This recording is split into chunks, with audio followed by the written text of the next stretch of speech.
queria agradecer a Simone, sobretudo, né, e ao Breno pelo convite para estar aqui presente.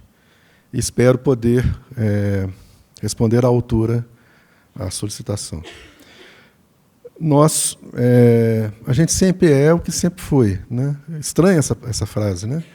Mas com isso eu queria só lembrar uma história minha, rapidamente, com algumas pessoas que estão aqui. Marcos Vinícius Freitas, por exemplo, né, que é do IEF, a gente é amigo, estávamos falando ali fora há 40 anos, e começamos observando aves, né, no COA. Tem o Adriano aqui, do Ecoaves, está aqui também. Numa outra fase, a gente se encontrou, né? Tem a Marcela e a Ellen, né, pessoas que eu convivi muito no CETEC e na UFOP, fazendo pós-graduação, né, um mestrado lá com a minha colega Mariângela, e que eu fui parte da banca dela, com muito orgulho. Tem também o Léo, que está por aí, colega de acampamentos, né, e violadas de violas, né? Tem a minha participação no Geoparque, na primeira fase, com o Renato Siminelli e com outras pessoas, e outros projetos agora com o CETEC Senai.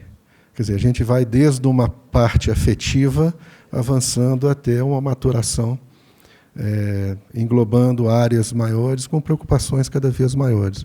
E é isso que eu vim trazer aqui, a preocupação com a questão da região do sinclinal Moeda, que é uma estrutura geológica, talvez seja a primeira do mundo, estrutura geológica, uma grande dobra, né, que esteja associada, então, às ações de conservação.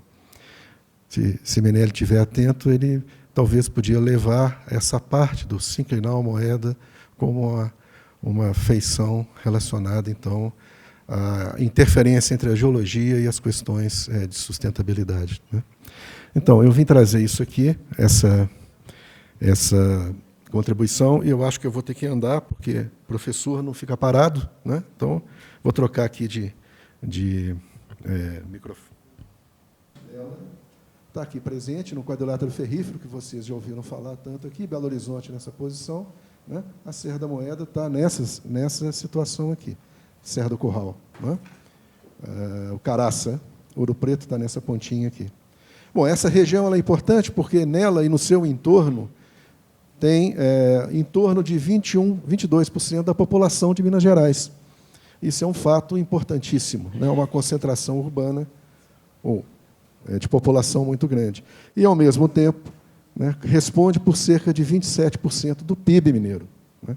Então, nós estamos falando de uma região fundamental, né, que tem a história da existência e consolidação, né, da ocupação no interior do Brasil, em Minas Gerais, através do ciclo do ouro, tem a história de Minas Gerais calcada e consolidada nessa região. E 2 ciclos de evolução, pelo menos, o ciclo do ouro e o ciclo do ferro, né, que estão envolvidos, então, dentro desse contexto. Eu não vou aqui falar de geologuês, mas tem rochas diferenciadas aqui, com cores diferentes e com comportamentos diferenciados, em termos de absorção de água, de acúmulo de água, e não absorção e não acúmulo.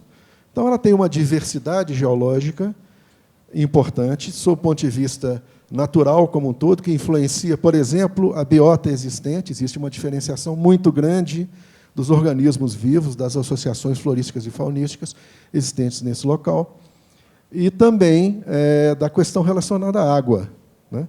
Então, é uma região que tem uma identidade importante, né, e que não é à toa que foi considerada como tentativa, desde 2007, para se criar um geoparque aí, né, fruto de trabalhos de colegas da Universidade Federal de Minas Gerais no setor de geociências. Quando a gente olha para essa imagem, que é da Vale, o que a gente vê são as áreas marcadas como aquíferos aqui. Então, em azul, são as zonas que acumulam águas em subsuperfície. Veja, tem uma amplidão muito grande, né? Em amarelo, as zonas de não aquíferos, né, e as zonas de aquíferos pobres ou muito setoriais, sem tanta influência. Então, de certa forma, existe uma relação entre as constituições geológicas, as estruturas e feições de rochas, e a distribuição dos aquíferos na região.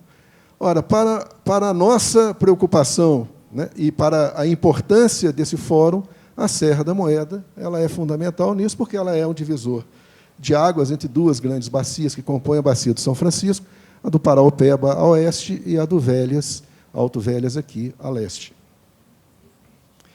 Se a gente for entrar em detalhe, coisa que eu não devo fazer agora, aqui está a Serra da Moeda, aqui é o limite da bacia do Alto Rio das Velhas, tracejado aqui está o sinclinal Moeda, e há um conjunto de bacias hidrográficas ou subbacias hidrográficas que nascem na região do entorno daqui, dentro do contexto do Rio das Velhas. Algumas são bastante conhecidas pelos acidentes e problemas relacionados às mineradoras, né? A região do Ribeirão da Água Suja, na Ribeirão Macacos, né?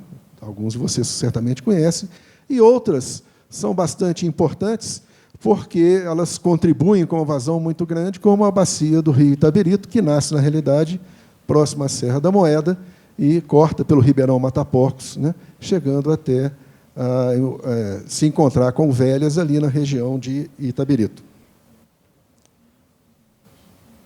Quando a gente olha para essa imagem, é uma imagem tridimensional que mostra o quadrilátero ferrífero numa visão oblíqua, mostrando aqui a Serra da Moeda, a Serra do Curral, a região de Belo Horizonte. Olhando mais de perto, então nós temos então essa visão da Serra da Moeda, do sinclinal Moeda, que é esse conjunto todo aqui, ó, que nos interessa. Aqui é o Vale do Velhas, aqui é o Vale do Paraopeba. Como a gente pode ver ali, ó. Então, o Vale do Paraopeba, ele corre e corta desde a região de Lafayette, um pouquinho entre rios, né, subindo, indo para norte, né, margeando a oeste, a leste da Serra do Curral, passando próximo a Brumadinho, no funil, né, da Serra do Curral ali, e avançando em direção, então, ao Vale do São Francisco. Do lado de cá, o que nós temos é a Serra da Moeda novamente, né, e ali tem um conjunto de nascentes desses rios que foram citados, o Ribeirão Mataporcos, o Rio Itabirito, afluindo para a região do Velhas, que vai passar em Sabará, no funil de Sabará também, e atingir, então, a depressão de Belo Horizonte. O Rio do Peixe nasce também na Serra da Moeda, e o Ribeirão Água Suja também, e o Ribeirão Macacos. Tudo isso aqui tudo isso nos mostra que a Serra da Moeda funciona como as cabeceiras de importantes afluentes do Alto Velhas ali, e que chega a cortar a Serra de Itabirito em alguns pontos, como é o caso do Ribeirão Mataporcos e o caso do Rio do Peixe. Então, a Serra da Moeda é um divisor de águas do Alto Paraopeba e do Alto Velhas. Divisor de águas superficiais, não é? Quer dizer, significa que qualquer intervenção nessa área tem importância para ambas as bacias, né? Para as pessoas que moram ali, né? Para a continuidade das águas, né? De ambas as bacias. Na região, quais são os estudos que existem nessa região, né? Que dizem respeito à ocupação e aos estudos dos reservatórios, né? Quais são os mais atuais e os mais importantes ali? Bom, é preciso dizer que a maioria deles está relacionado com a região metropolitana de Belo Horizonte e com a APA Sul da região metropolitana de Belo Horizonte, que foi criada no final dos anos 80, início dos anos 90, naquela região. Então, eles são dois desses estudos, né, o projeto APA Sul, né, e o projeto Macrozoneamento Metropolitano, Zonas de Interesse Metropolitano, da UFMG, finalizado, então, em 2015. Esses dois dão um apanhado sobre o planejamento de ocupação dessa região, pelo menos a parte norte, no que diz respeito à parte norte da região da Moeda, excludente, então, a região do município de Itabirito para sul, né, e dos municípios que não compõem a região metropolitana no Vale do Paraopeba. E, então, ele traz alguns estudos de planejamento de ocupação, que a gente vai ver rapidamente. Então, aqui está a região metropolitana. Desculpem, aqui é o projeto APA Sul, então a região, parte desses municípios estão integrados dentro da APA, Área de Proteção Ambiental, a sul de Belo Horizonte, né? E que tem, então, estudos amplos, né, e diversos matizes, com a visão de um entendimento grande e suporte para planejamento de ocupação. Dentro desses estudos, então, foram feitos, né, alguns mais específicos sobre a hidrogeologia, ou seja, as características das águas subterrâneas da região. Quando a gente olha mais de perto, voltando então só aqui, isso aqui, estou confundindo aqui, isso aqui então é o Sinclinal Moeda, a Serra da Moeda, a Serra de Itaberito, Serra do Curral, né? Aqui é o vale, então, do Velhas, o Vale do Paraupeba está do outro lado. Quando a gente chega olhando mais de perto, a gente vê que tem um conjunto de aquíferos, quer dizer, rochas com características homogêneas que acumulam água, não é? Então, vamos lá. O primeiro deles é o superficial, são as cangas, os depósitos superficiais, que são localizados e descontínuos na região, né? Com vazões baixas, né? O mais importante deles é o sistema aquífero nas rochas itaberíticas, nos itaberitos, onde tem o minério de ferro. Eles são fraturados, né? Eles são granulares, isso é uma característica do aquífero, descontínuos, quer dizer, não tem continuidade grande, né? E tem uma vazão boa, aqui mostrada como sendo ao redor de 1,6 metros cúbicos por hora por metro de abaixamento. O que significa isso, essencialmente? Que para você fazer essa produção aqui, por hora, abaixa o aquífero naquela posição 1 metro. Quer dizer, isso tem uma importância bastante ampla dentro do contexto ali. A gente vê também aqui o sistema aquífero carbonático, quer dizer, em rochas calcárias, aí dá um pH alto, um gosto, né, salobro na boca.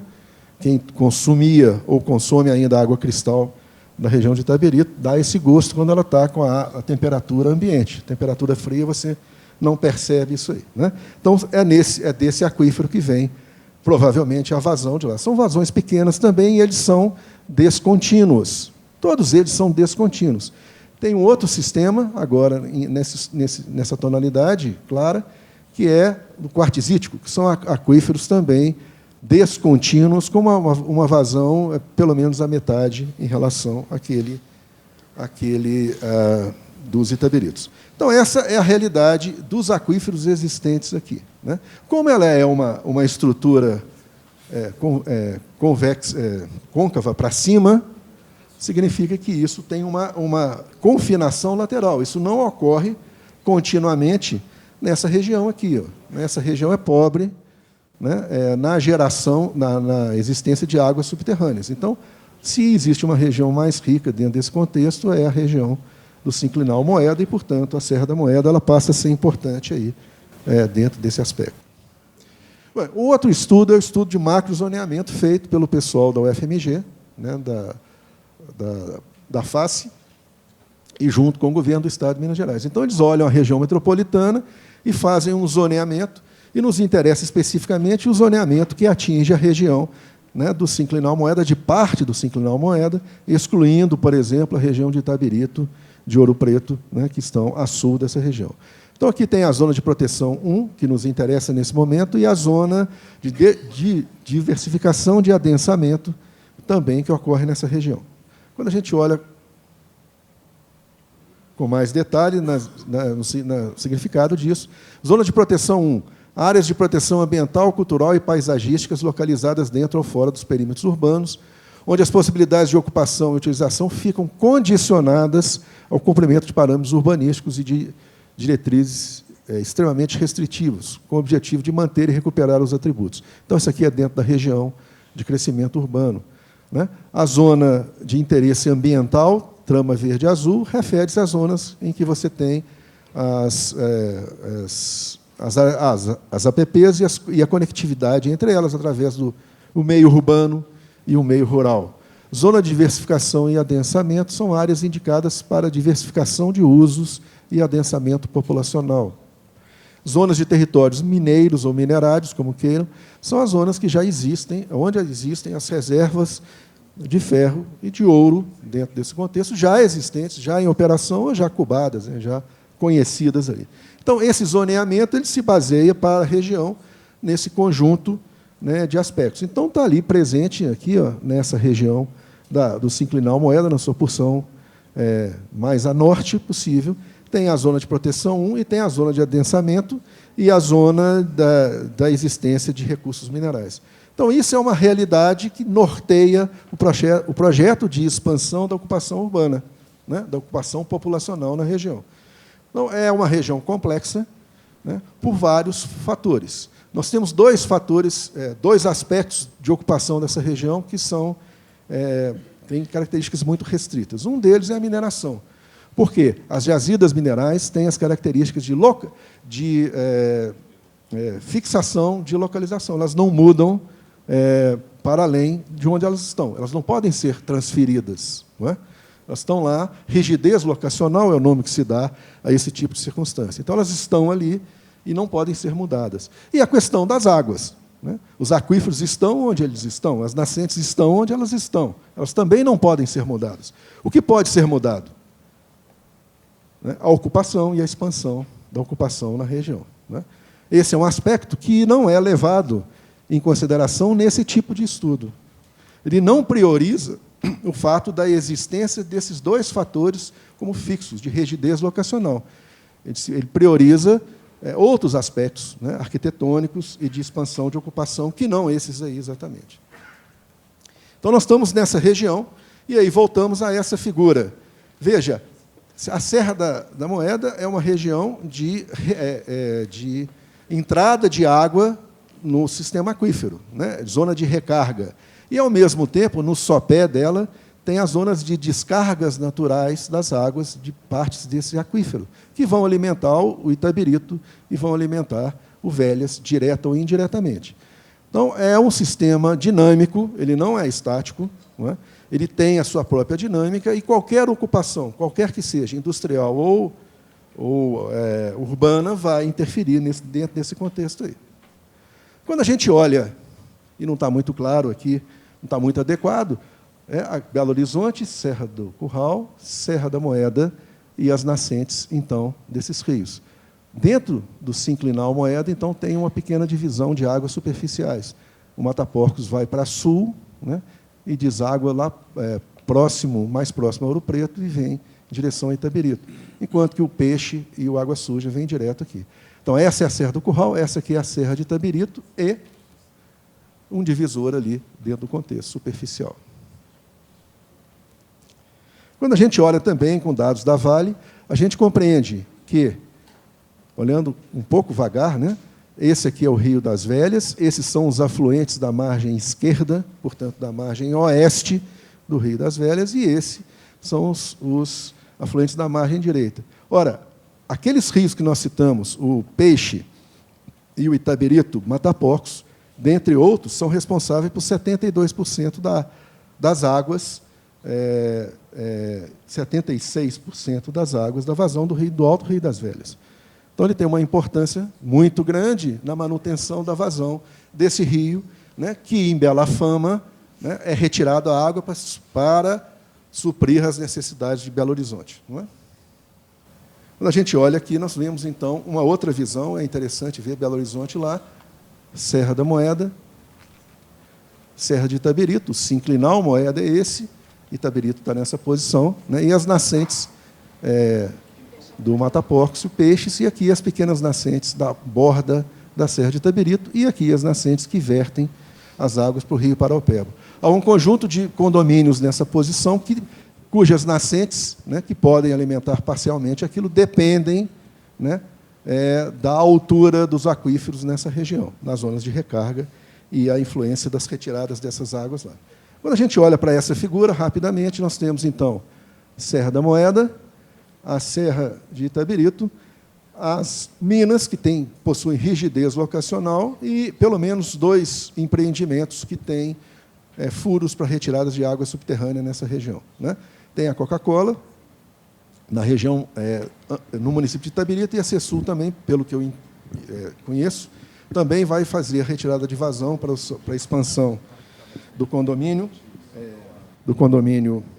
que vai ser colocado, né, retirada, né, na parte subterrânea aqui para atingir, no prazo de 40 anos, beneficiar uma população a ser instalada de em torno de 150 mil pessoas. Né? São os dados retirados né, das informações dessa empresa. Então, nós temos uma região, né, com aquíferos descontínuos, com ações pontuais neles, como são a da mineração, e que não consome água, no sentido, no seu produto, ela não consome água, e, ao mesmo tempo, nós temos, por exemplo, a Coca-Cola, cujo insumo é água, né? Então, essa água vai ser exportada, retirada do sistema, né? E o consumo humano também nessa região vai ser retirada no sistema. Cada uma desses empreendimentos tem as suas outorgas e as suas autorizações individuais, né? Porque é aquilo dentro do contexto, né, daquilo que a legislação cobra de cada um dos empreendimentos. Mas não tem a visão integrada do conjunto dos aquíferos afetados, né? Eu cuido da minha casa, você cuida da sua casa. E quem cuida do conjunto todo? Esse é um problema real que está aí, né, cuja legislação ainda não contempla esse tipo de ação integrada, né? Nós estamos falando da nascente dos rios, né, que compõem a bacia do São Francisco. Nós estamos falando das nascentes do rio que são utilizados para abastecimento das águas da região metropolitana de Belo Horizonte. É disso que nós estamos falando, né? De uma população crescente com expansão urbana dentro de contextos que vão afetar diretamente, né, os aquíferos daquela região. Quando a gente olha, então, com mais detalhe aqui, só para geologar um pouco isso, para tentar explicar um pouquinho. Então, isso aqui, é o tal do sinclinal moeda, e cada uma dessas cores que estão aqui na Serra da Moeda são rochas, algumas delas que conservam água, outras não. Então, veja, elas são descontinuadas, né? Elas são, cada um deles tem características diferentes, não é? Então, se você perfura, por exemplo, e atinge essa rocha que segura a água, então, as águas dela vão diminuir o seu volume e as nascentes do lado de cá vão estar prejudicadas, né?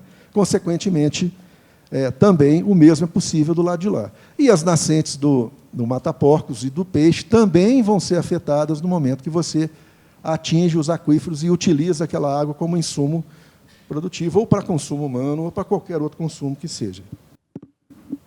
Superficialmente, a gente tem águas nesses dois lados, aqui a Serra da Moeda, isso aqui acumula um pouco, mas os principais aquíferos estão relacionados a essas duas rochas, e eles não são contínuos, eles são separados. Então, essa ideia, é isso que eu vim, finalmente, terminando aqui, acho que dentro do tempo, essa ideia de que um aquífero é alguma coisa homogênea que está abaixo dali e que, se você retirar aqui, ela é logo recomposta, isso não é uma realidade.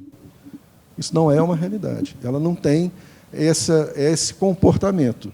E a alimentação do aquífero depende das zonas de recarga serem preservadas, no sentido que a água de chuva parcialmente penetre nas rochas, mas também o controle da retirada de água. Não é? Porque isso aqui nós estamos falando de cabeceiras de rios, né? A maioria da população do mundo, 75% a 85%, está na zona litorânea, porque depende da água, e os rios na zona litorânea têm um caudal muito maior do que nas cabeceiras. Então, isso é uma constatação, né? Isso é um aspecto importante que a gente tem que olhar quando se faz planejamento de ocupação de região, né? Nós não podemos deixar de ter isso em mente.